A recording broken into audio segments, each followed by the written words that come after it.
Hi friends, இன்னைக்கு ஒரு biryani vlog தான் பார்க்க போகிறோம்.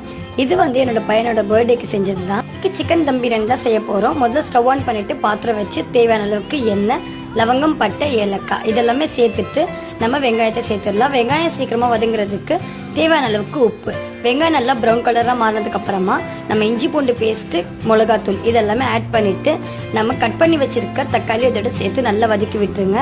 இப்போ ஒரு 15 பச்சை மிளகாய் சேர்த்துருக்க வாஷ் பண்ணி வச்சுருக்க சிக்கனை இதில் ஆட் பண்ணிடலாம்.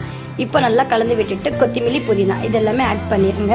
ஒரு பெரிய பாக்கெட் அளவுக்கு தயிர், அதுக்கப்புறமா ஒரு 3 எலுமிச்சை பழம் சேர்த்துருக்கேன். இதில் கொஞ்சம் கூட தண்ணி ஆட் பண்ணாதீங்க, ஏன்னா சிக்கன்லேருந்தே நிறைய தண்ணி வரும். இப்போ அக்கனி குக் ஆனதும் சைடில் எடுத்து வச்சுட்டு இப்போ ரைஸ் வந்து 90% வரைக்கும் பாயில் பண்ணிவிட்டு அக்கனியோட சேர்த்து தம் விட்டுருங்க. ஒரு 15 மினிட்ஸ் கழிச்சு நம்ம ஓப்பன் பண்ணி பார்த்தோம்னா சூப்பரான சிக்கன் தம் பிரியாணி ரெடி ஆயிடுச்சு. நம்ம வந்து அக்கனி கீழே இருக்கு இல்லையா, அதெல்லாமே ஸ்ப்ரெட் பண்ணி விட்டுருங்க. நாளைக்கு கண்டினியூஷன் பார்ட் வரும், அது மறக்காமல் பாருங்கள். பாய்.